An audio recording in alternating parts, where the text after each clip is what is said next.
What is going on, guys? Welcome back. Commentary for you. Jimmy Smith, Ryan Moody, MMA Show, practicing the safest podcast possible. Jimmy, we're 6 states away from each other. I mean, you can't get much more safe. I would say we have got to be one of the safest podcasts out here right now, right? This is the most hygienic and safe podcast one can possibly imagine. We're nowhere near one another. Yeah, it's great. Exactly. It's the perfect setup.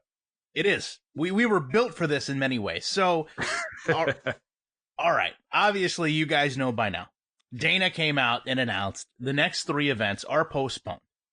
Now, I've seen so many different thought processes on this. I've seen people that were just super angry that he was almost defiant in the policy of we're going to continue to have these fights. Meanwhile, everything else shut down.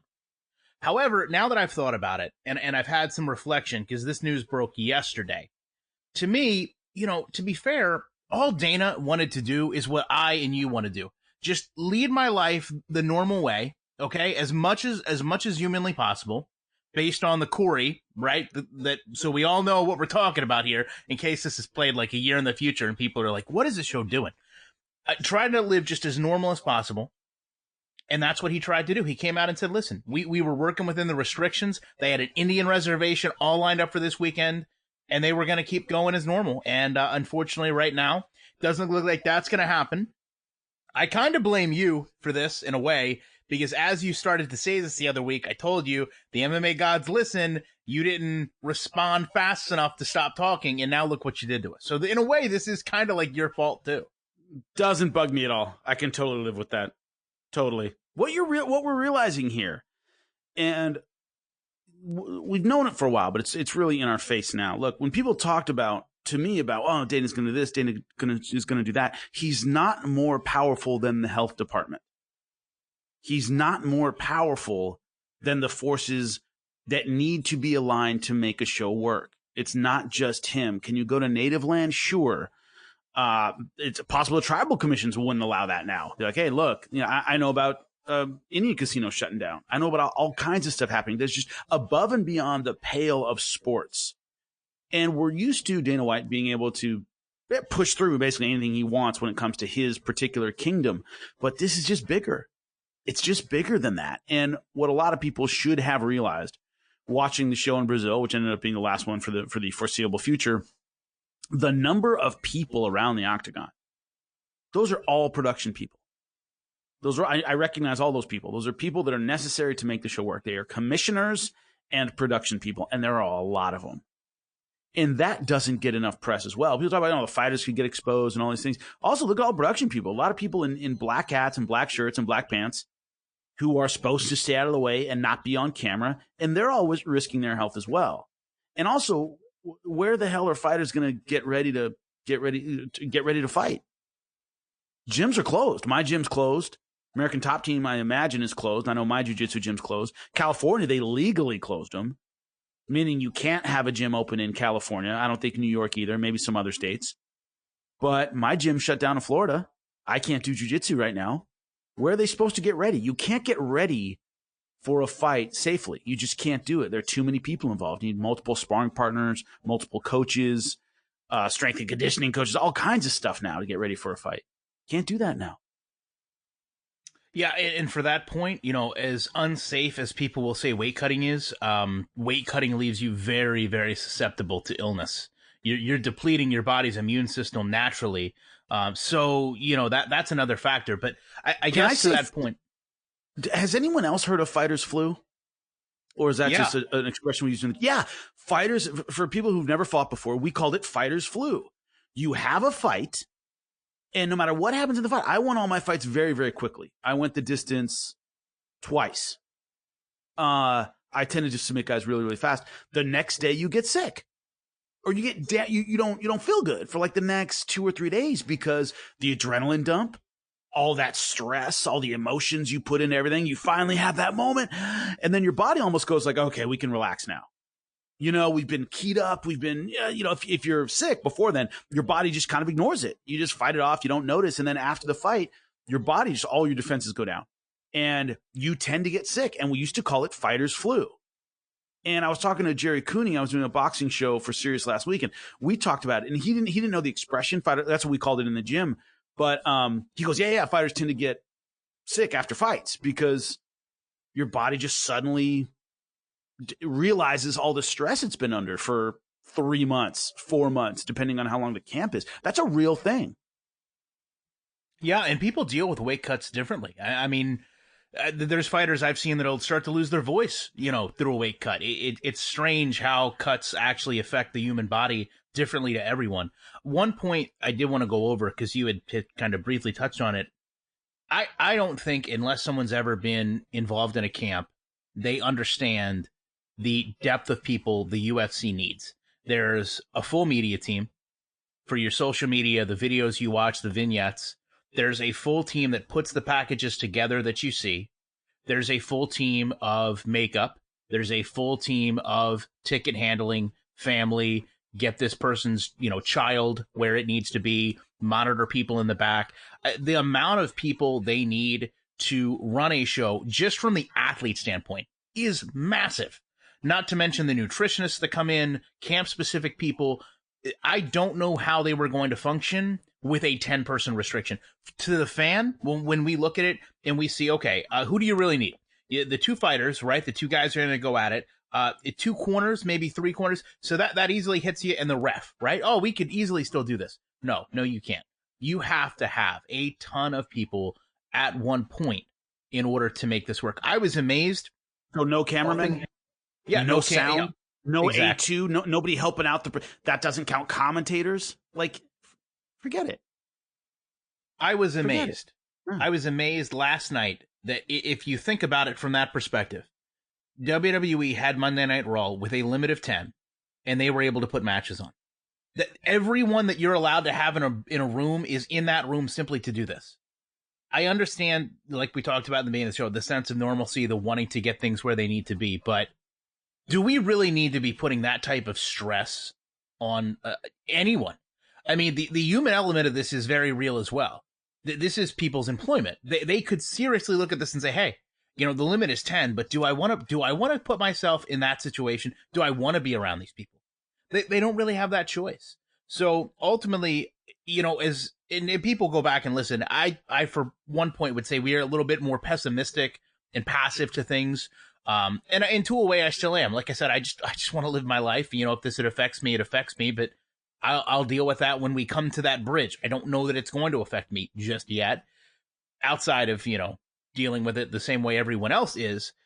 I would think that at some point the decision to postpone everything had to be made. I appreciate all the efforts that they've made to continue their shows, and I'm thankful, as you mentioned, we did get one last week, but to kind of shift into the elephant in the room, we're now looking at, Tony and Khabib.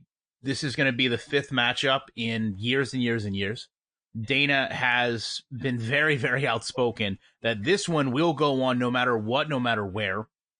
I know I've seen a lot of comments. If you remember Dada 5000, I'm sure you do. One of the greatest fights of Bellator history, when he fought Kimbo Slice.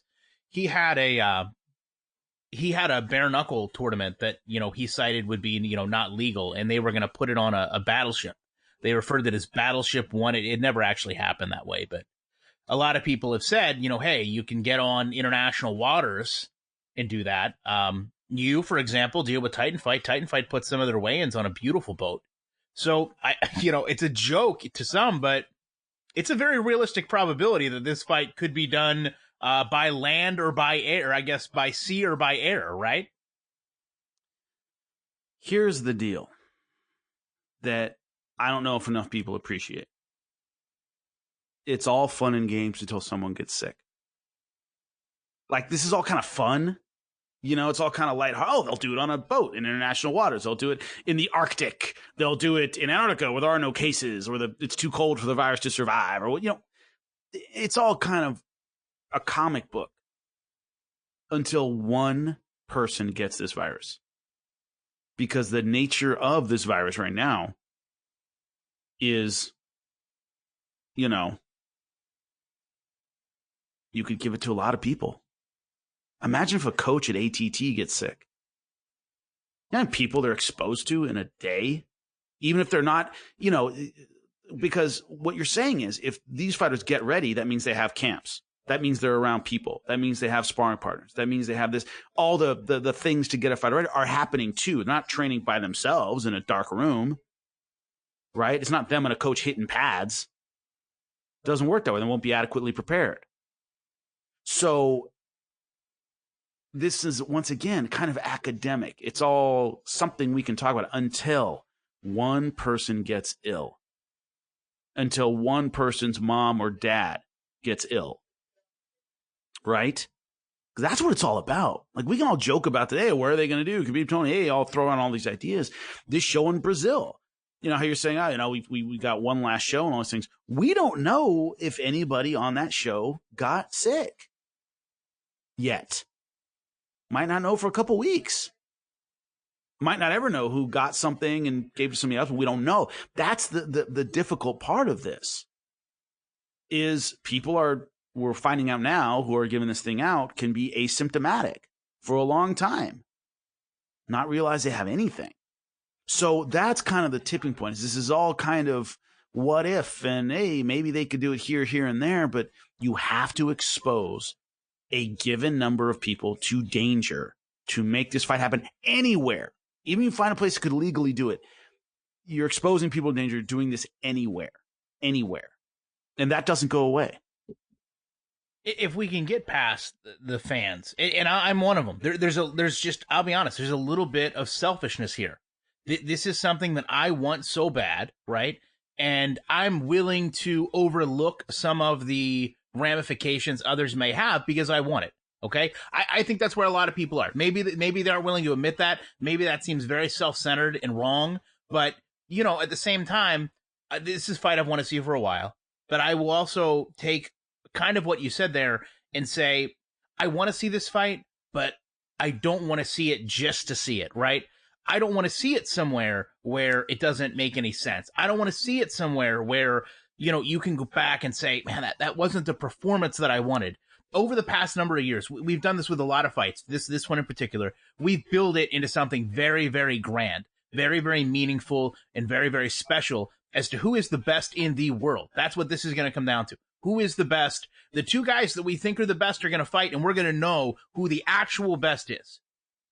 But I don't want it held in the bottom of a broom closet somewhere. I want it somewhere where I can go back and definitively say, oh yeah, I know who the best that day was. I think if they do this fight under any of those conditions, whether you agree or disagree or whatever the case, we're putting an asterisk on this. If it's on a boat, if it's in a plane, doesn't matter. We're putting an asterisk on this fight unnecessarily, and at this point, having it just to have it. And as special as this fight has been, based on all the weird things that have happened, I think just having it to say that you have it is the ultimate disservice to an event like this. Exactly. As I just talked about, they can't be adequately prepared without being exposed to a lot of people, which is unsafe right now. So is it one coach warming them up with pads for the remainder of the time? That's not good. They won't be adequately prepared. So is it safe to put them in there when they haven't been able to do what they need to do to really get ready for something that is inherently dangerous? That's another question you have to ask. Oh, well, they'll just do it with one coach. Well, you can't be that prepared with one coach. Doesn't work that way. Tony Ferguson just needs steel poles to train. I don't know. Right. He can just kick poles, Jimmy. I mean, come on now. Let's be reasonable. All this man needs is a stop sign to go at it, and he'll be training. So we're really referencing only one of these fighters, to be fair. Yeah, it's.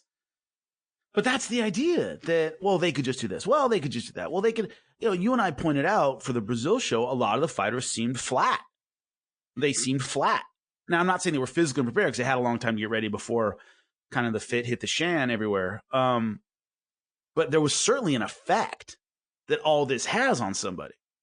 You want to combine that with, look, we can't be around more than 10 people in any one place. And that number might get smaller and smaller. The gym's closed.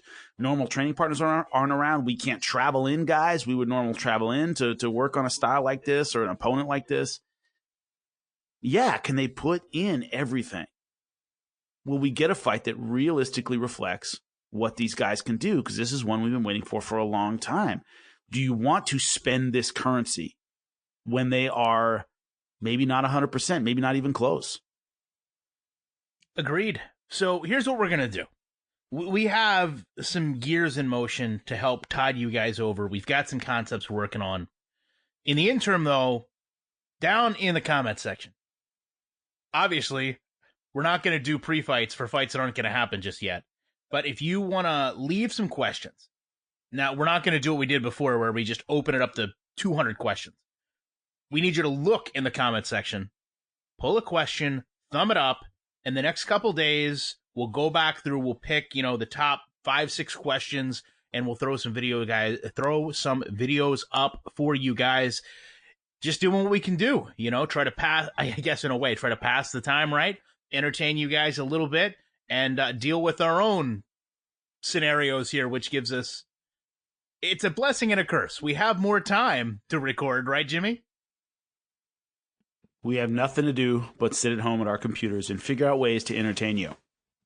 There you go. That's what you wanted to hear, right? So you can have the whole host of characters, myself, Jimmy, Penny the dog, anyone you want to ask questions to, let us know. We will be glad to answer them. We, again, made some jokes in here a little bit, but we hope you guys are safe.